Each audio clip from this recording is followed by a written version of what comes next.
Hello, I'm Dr. Katherine Horton. I'll continue answering the questions, really the brilliant questions that people made after my interview with on the Richie Allen Show. I'm sorry about the light levels and the way this looks. This is not a professional, studio or something. And I know the light levels are rubbish, but ideally you shouldn't be interested in the way I look, because I'm also, I look very, very sick because I have been just massively attacked. So I don't feel very well.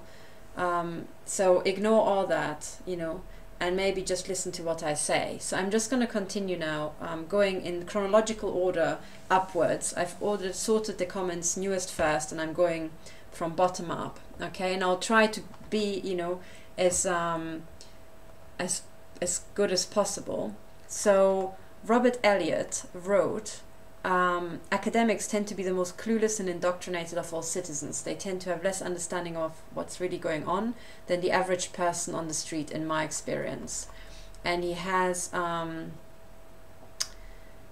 also says something else. I'm watching some of her videos. She claims she and her husband can't sleep at night because of the attacks, but he never appears in the videos, not yet anyway. If it were me, the first thing I would do is find someone else to experience it with me and verify that this is really happening, since there's always the possibility of a tumor causing brain dysfunction or something like that. But there's no one else in her videos. I do totally agree with her point of view though, and she speaks truth to power eloquently. She's also kind of cute in a nerdy sort of way. Yeah, no, I am aware that I am very nerdy, but thanks for the compliment. So to answer your question, first of all, your statement about academics, that they're the most clueless and indoctrinated of all citizens. In my experience, this is true. And this is why I'm not in academia anymore. I left in 2012. I was at St. John's College. I was in the academic, stream, if you count my undergraduate, my PhD, and then my fellowship, for 12 years, okay?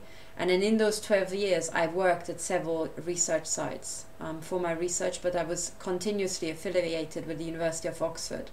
So that was basically my my home university. And as a particle physicist, you get sent everywhere. And when I worked at the international research labs in Geneva, that's CERN, and in Hamburg, that's DAISY, I have met thousands of particle physicists. What I can say about academics, though, is that they come in different flavors. So what I felt at St. John's College, and I will tell you now, maybe something that might help you if you need to get through to academics, is the truth is that they are very insecure people, so they kind of like hide in their shell and they do their little research, and they have developed a sort of arrogance because they're usually experts in their field for tiny subsection of an area, where they're sometimes literally the world expert, and whatever they say goes because they really know their stuff. But they forget that as soon as they move a tiny bit away from the super expert they are, maybe sometimes who's even very young might have much more of an insight. I'm sorry about the light levels. I can't really control how the camera corrects for the crazy material behind me, the space lander that's stuck to my wall here. I'm very sorry if it annoys you the way I just, seem to appear green sometimes, like now. I don't know. This camera, what the hell. Anyway, my words count. So this is it, you're right. But they are also really good people. They are not psychopaths, not all of them. Occasionally you get someone, but they're usually kind of like good psychopaths who just want to do their work.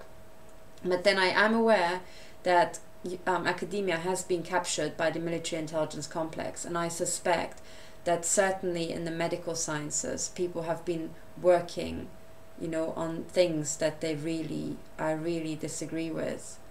And maybe they were not aware, but I think some people must be aware. I think a lot of the really dirty stuff is done in secret research labs of the military, but I think some of it is by now must be shipped out to universities. And personally, because I'm one of the victims, it is actually in my interest to find out who the fuckers are. And I'm sorry about the swearing, it is just that there are two reasons. Number one is I have been hurt really badly, and my patience for these people is like this little. And after you've been through what I've been through, fuck is like the least of your problems, as a word. So I'm sorry if you're used to very smooth academic speech, then you will be in for a rough ride. But frankly, we've got bigger problems to deal with. It's not out of disrespect to you. Sometimes I just get my message across emotionally. And second of all, I am from Transylvania, and in the Hungarian language, swearing is not used as obscenity. It's used to express how passionately you feel about something. And this is a way of speaking that once you absorbed it, you can't get rid of that.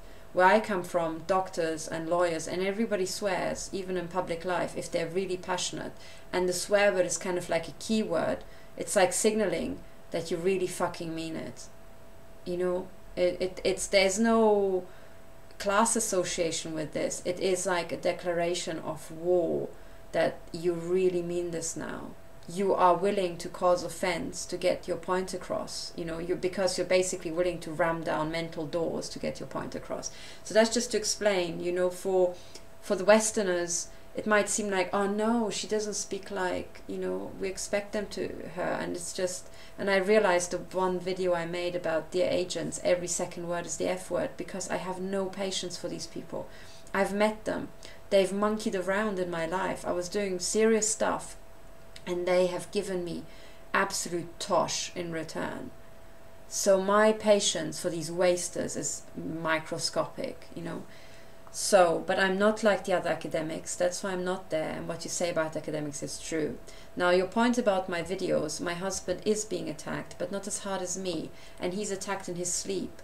Sometimes, he literally, last night was another one, he had something that very much looked like an epileptic fit, because they read out what to me looks like they read out our brain prints, and they can now trigger our muscles, and they will do that for harassment, and it's horrific because he really scares me. I'm just there and he's shaking.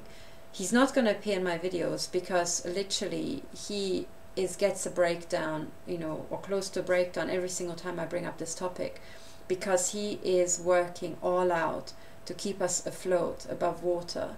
And the number of hours he works, he cannot deal with a Nazi takeover, at the same time. So sorry, he does exist, he's a real person.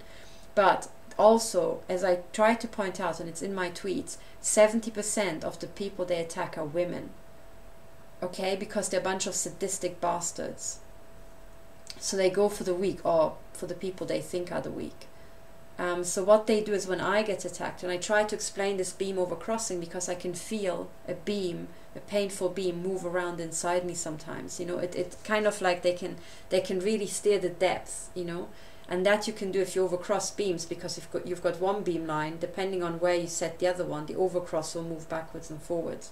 And this means that even if a beam passes through him, I think it's not enough. It's probably causing cancer already, but it's not enough to actually cause some intense pain. And part of the strategy is to basically set off one person so that she is writhing in bed, screaming and, in pain, and everybody else is standing there really cool and doesn't understand what the fuss is about. And then, I'm meant to look like the mad one because I'm the one who keeps saying I'm in so much pain. That's part of essentially the sadistic game that they're playing, That's the thing. But I will not get my husband on here if I can help it, just for his own sanity. So sorry, you have to deal with me now. And I'm going to give you all the other evidence, but I'm also going to put protective barriers about my, around my family. That's what I just have to do. So sorry, I can't just, put out everything out there. So then Rob Clapham said, okay, most other people commenting believe her just because she seems nice. Where's her evidence? It's funny. Any other time Richie asks, where's your evidence? But he doesn't ask this lady, and he hasn't asked Ike for evidence of the lizard people either. Okay, 2 points. My evidence I'm trying to put out on the website. And I'm first of all trying to do the explanation. What you can find already on the website is proof that I have gone to the High Court. Those are High Court transcripts. I'm in contact with the High Court because they haven't actually put my High Court papers online, but the judgment has got the seal on, and it would be a criminal offence to falsify that.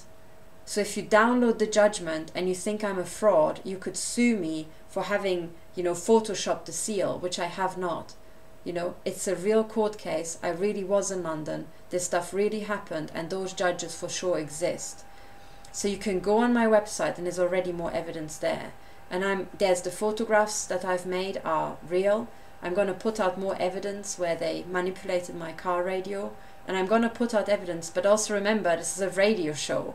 So how the hell am I going to, kind of like put it to you in a song of what? So, you have to look at my website. And yes, it's rubbish at the moment because I'm on the case. Okay, but please stay tuned because it's getting there. Okay, I explained the directed energy. Okay, sorry, I just have to scan because there were some really good questions there. So David Drew asks, there does appear to be some sort of metallic foil behind her, do tinfoil hats offer any protection from such weapons? My experience is yes, but you need several layers of it. That is my experience, it really does. And it's not just hats you have to worry about, as I tried to explain. It's your thyroid protection, knee protection, because they tried to demolish, and they have partially demolished my knee. I can walk now, but it really hurts. And then can in some cases cause more. So Rob Clapham says, I think they do, but in some cases can cause more harm than good. And that's true because, for example, if this metal reflects the electromagnetic wave, then what you will have, if you put this on your head and they shoot through your face, for example, which they do when I'm lying down, is you will have internal back reflections. So you will actually have, this beam bounce back and forth through your brain several times. So that's true. It's not, but it's still, God, it's still better. But there were days when they shot at me from all angles where literally I had to have this pulled down and I just had a hole for breathing, and I could feel that they were shooting through, because my teeth were aching. So it's just horrific. Then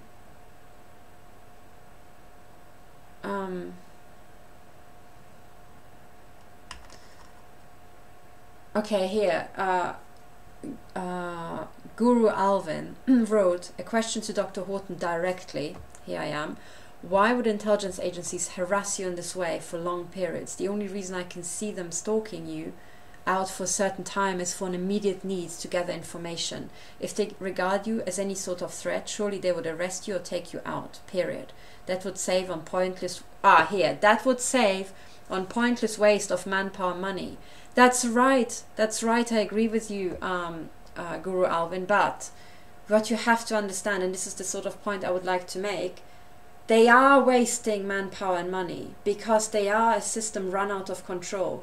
I think the people at the top, they really are total psychopaths, and the psychopaths will do exactly the same stuff as the Nazis did, which is kill everybody, as the communists did, which is kill everybody, as the Aztecs did, which is kill everybody, and ginormous human sacrifice fests. They call it human sacrifice, and psychopaths will put on any sort of like choreography and kind of storytelling bullshit to give other little idiot minions like meaning in their life, as if they were working for some higher power. But ultimately what this is essentially the same thing as a serial killer who kills women. He gets off on it. Sorry, it's offensive what I've just showed you, but that is it. You have to get that into your head. These people sexually get off on it, and just like any sort of like sex, like sex offender, they will be addicted to it. They'll be seeking it out. They'll do whatever it takes to get off. And when it's people in power, they would want to have like mass, torturing, mass killing for like the uber orgasm. As sick as that sounds, people watched the Second World War and they felt like they were, orgasmically like super psychopaths. Okay, so that's why psychopaths are reality, and I'll explain systems analysis better, but they always capture the top because they've got this like need to climb to the top. And the bigger the systems we build, the more people will be killed at the end. So already when you've got a big corporation, we've got so many scandals about, they try to sterilize people, or they put stuff into baby milk. Yeah, and you know what? There's proof, mathematical proof these days that these systems are interlocked. So the super psychopaths at the top will be using all their companies to kill people. But even if they weren't interlocked, after a while you will have a psycho CEO, and he'll think one day, oh, I really would like to get off. So why don't I just silently put stuff into the baby powder I produce? Do you see? You don't even have them interlocking, all killing people in lockstep, which is what they seem to be doing now. Each one of them would be eventually thinking, oh, how can I, now I've got all the cars, I'm sleeping around with women, I'm doing whatever the hell I want, I'm already torturing and raping children, what can I do now to blow my mind? What's like the most forbidden but yet orgasmically, you know, arousing thing for me as a psychopath? I'm not a psychopath, I'm talking like, you know, direct speech for them. And the answer they always seem to come up with is kill a lot of people, right? Because that's the ultimate forbidden thing, that's the ultimate forbidden fruit, and they just want to reach out for that, and they get off on torturing and killing people. So the reason why they are just harassing me for long periods is because I'm very slow down on the pyramid, and essentially Nazis at the top who are preparing to kill a lot of people, I've built up these pyramids, allow these absolute wasters and psychos and lower down to do whatever they want to. But every time they kill somebody, suddenly people in the herd, it's like, you know, everybody in the herd is like looking in different directions. And when someone dies, you know, everyone is like, huh? What just happened? Do you see? As long as I'm alive and I'm just a kook, it's okay. But they're still torturing me because they want me to die quicker. They don't want me to live like 5 years or 10 years. Do you see? That's why my kidney got hurt, because they want me to just slowly prepare for like kidney insufficiency and then die. Do you see? That's why, you know, time is of essence, because they are killing me, but they're killing you in a way that you're all too fucking stupid to get on the case. Do you see? That's to answer your question. So,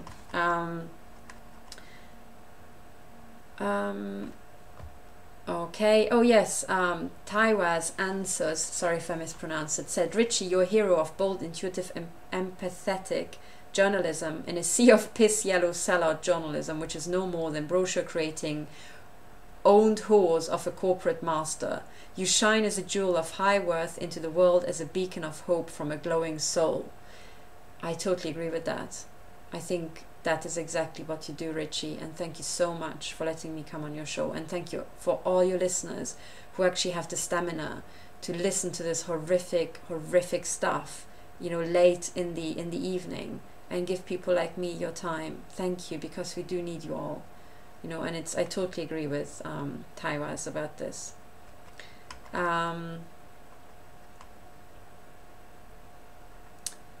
Okay, then Andrew O'Hara says, Richie, I respect you and your work and think you're honest, but please vet your guests before they start spreading paranoid disillusions. The doctor's either a covert agent, which I'm not, because, you know, a covert agent typically doesn't take like frickin' MI6 to court in the London High Court, you know? Like a covert agent doesn't send emails, which I shall publish, which I sent to the Bundesnachrichtendienst about cease and desist. You know, and a covert agent doesn't sit in Switzerland like spouting to everybody that the Swiss intelligence agencies are torturing people. You know, do you see? So I'm a covert agent to spread fear, or she's mentally ill. I just watched 10 minutes of her videos on YouTube, and she's the epitome of tinfoil wearing lunatic who's desperate for attention and ranted for hours about people trying to kill her. Hang on, if you only listen to 10 minutes, how do you know I ranted for hours? I ranted for 10 minutes maybe, if you only watch 10 minutes. So what's your point? I did rant, by the way, and that is because I am genuinely fearing for my life. But by the way, those videos that went on for hours and hours, they were not addressed at you, were they? I didn't say, dear unknown audience or dear victims. I addressed them to a certain set of people who I really wanted to get the message across. And I wanted those videos to stay there forever, even in case of my death, which might, you know, it really feels like imminent sometimes when you're being attacked. So in the beginning, it's the first time I'm doing this, by the way, remember, all of you guys have YouTube channels and like social media presences, and I do not. Okay? because I was an academic. I'm still learning this, but hey, unlike others, I am learning it. So please be patient. And that's why my first videos will be just like everything out there, you know, for posterity. And sorry if it was too long for you. But I think in 5 years' time, people should be able to go back, and there are certain things that I said which are important, and people will realize how important they were in a couple of years' time. Desperate for attention, and oh yes, so I ranted for hours about people trying to kill her without any proof, and said she was in severe pain but showed no signs of pain at all. Well, let me tell you that when you get shot in the head, you don't have nerves inside your brain, which is why I can sit here. You know, you feel your odd pulse and your odd burning on your skin, but it's actually the real energy deposited, because as I'm trying to explain, crossover beams is inside. When you're listening, for example, I made a video which is about the hack attack and the physical attacks. You can hear me say, oh my God, my head really got a lot of shots. And then I'm just like, oh God, I feel awful. But then when they shoot my kidney, I'm crying. Because in your kidney and in your actual inside your body, you've got lots of nerves. And that frickin' hurt. Yeah. Having organ damage, you know, it's like a dagger being punched into your body, because that's what it is. You know, and that's the difference. Me going like, oh my God, my head, I can't take it. And me crying. Do I come across like someone who just burst out crying a lot of the time? Like, really? That's how to understand what you're seeing. And yes, I will put out more pain, more proof of, you know, the pain or what I experienced. But in terms of evidence, how about you watch the videos where I'm actually making the measurements? I should point out which ones those are. This doctor needs to see a doctor rapidly. Well, I try to talk to medics, and I've got lots of actual medical certificates, and you know, they see damage and they say, well, we don't know where this is coming from, so you know, that's why I'm here. If the government wanted to kill her, why the hell would they go to all this effort? It is because they want to kill her. They want to first of all intimidate you. Second of all, they will kill you if you become too dangerous. Meanwhile, they just want to degrade you as a warning to everybody else. Do you see? So I have to break through. I have to tell you what I'm going through, but you must not be so scared that you just go, ah, and then like never speak up. That's what I'm saying in my videos, you know. First of all, I'll make you feel, you know, sick because of this internal fear we all have. Then I should make you angry, and eventually I want to kick you into action. So I do not want everybody to be paralyzed in fear. I'm much the opposite. I want you to be angry and go after people. And why the hell do we, like, you know, it's always men who go like, oh, she's spreading fear, she's spreading fear. Like, what? Have some nuts, will you? I mean, women usually don't write to me and say like, oh my God, you're spreading fear, I can't take it. What is it about guys? Sorry, I didn't mean to be disrespectful, but Andrew O'Hara, you know, do control your fear.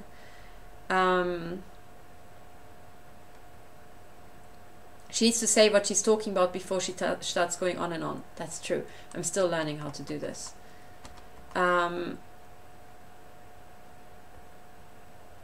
Okay, then hang on. This is dolovfm. Okay, as far as I can see, it's quite clear that if true, the agency people are protecting the glossa. What's that? Any decent mathematician observing an English legal case with a Romanian background would be the perfect person to detect the fact that Pig Latin is the language of the court in England and not English. The Romanian language is the closest language to the Roman Latin spoken when the Romanian Empire was not occult/hidden. Obviously, this practice debases the legal system, i.e. the judiciary, the courts, the bar, and the law society, not the common law system. First of all, I don't speak Romanian, I speak Hungarian, because we spoke Hungarian at home when I was growing up, and my grandparents spoke German, but I learned Hungarian at first, and in Germany. I don't speak Romanian. But yes, you're right, I did go to the court case, and I did see that lots of stuff was going on. Now, the Pig English, I think it's the the unnecessary complication that's put in there. And I think the judiciary is trying to get rid of it. I think Lord Woolf was one of them who had a campaign for plain English. And that's commendable and has to be pursued as well. you know. But for that you also have to break down inhibition barriers in barristers, because it's like this, it's the judge just sits there and he's not allowed to criticize the way barristers talk, because then he'll come across that he's actually influencing the case. So he just listens to the barristers, pretty much mute a lot of the time. And then the barristers don't know what the judge thinks, and they think they have to come across as sophisticated as possible and as complicated, partially to like obscure what their case is really about, you know, and to brainwash the judge, but partially also because they think, oh my God, the judge watching and my promotion depends on how professional I come across. And most people, also academics, think professional means using long words and, you know, and that. So there's an effect like that as well, which you always get in all systems, you know, even the ones which are not tuned towards corruption. We have it in academia. I fought against it. But then again, when I come here and I'm swearing and I'm putting it in plain English, the first comment I get, not the first, but one of the comments is, why is she using words like ginormous? That's like not like a clever academic like her. Ginormous? Excuse me, we're using it all the time in academia, you know? We don't censor each other's use of ginormous, and English is my third language. So I sometimes lack sensitivity to what you guys consider posh English and what you consider like street English. So sorry, I didn't realize ginormous was one of the, you know, street English words. But then again, so what? All I want to get across sometimes is like massive. You know, I can put it maybe in scientific terms like 10 to the 12, you know. This is like 10 to the 12 giga bullshit. Maybe that helps. Sorry, you know, I also do have a sort of like, you know, what's it called? I don't worship the system, which is why I might come across as a bit, you know, yeah, a loose gun to people. I don't know, deal with it. Something is wrong with this lady. She's telling a story of what happened, but once Richie repeats what she says, like he could not believe what she's saying, she says, well, almost or close to.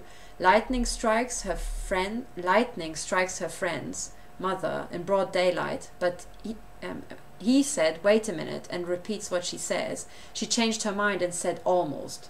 What? Now that, what you're referring to is, I'm explaining that my best friend's mother was crossing the road, broad daylight, between tall buildings in a city that's basically like, you know, flat. It's not up in the Andes. And then lightning, this is what I was told by my best friend, that there's also a witness for this. So my best friend's mother was out shopping with a friend, a good friend of her, and they both saw this. And she says that she was struck by lightning. So that's how I explain it, struck by lightning. But then I'm trying to explain that there's this device called, from Applied Energetics, which I found, and it's called laser guided energy. And then Richie said, yes, well, they do control the weather. And I said, yeah, almost. Because I'm saying, I'm not trying to imply this is like the HARP system, which I can see that it works. You know, I'm not an expert on this, but I can see that you can do that. I know enough physics to say, yeah, I think that can be done. I haven't seen the technology myself, but I know enough physics to know for sure, yeah, I think you can do that. You know, it's not that hard. I can see it. But what I'm trying to say there is, I don't think they're using weather. It's not lightning coming from the clouds even. You don't have to control the weather. You can be on the first floor waiting with like an ionization gun with a discharge, you know, battery on, or connected to the mains, or however these things are working. And from the first floor window, you can diagonally shoot down this lightning. It will be so fast, most people will not see the lightning strike because it's also a very short distance, you know. So we're talking essentially speed of light discharges. The only thing people should see is like the you know, for 1 or 2 seconds, the flash on their retina. And if they happen to be looking in the direction, they might see that the flash is maybe horizontally pointing to a room. But if they make sure that the street is fairly empty, it's unlikely. And then the person crossing the road with lightning striking them will only hear the loud bang, have nearly a heart attack, you know, maybe see a light flash and think it's from above, but actually it's from behind them, from the first floor window. So that's what I think happened. And that's why I said to Richie almost, but it's not the weather, Richie. That's what I'm trying to say. You don't have to have this from an airplane or satellite. You can be literally standing 15 meters away from a person. You know, that's why I said almost, because I don't want to make it sound like, oh, it's weather and it's like, oh my God, out there in space, because that's my point. A lot of the tech is a lot more low tech than what you think. And when they go like, ooh, you know, space, people go, oh my God, we can never do anything about it. But if you knew it's just some knobhead up on the first floor window, you might dash into the building up on the first floor and literally whack a chair against his head.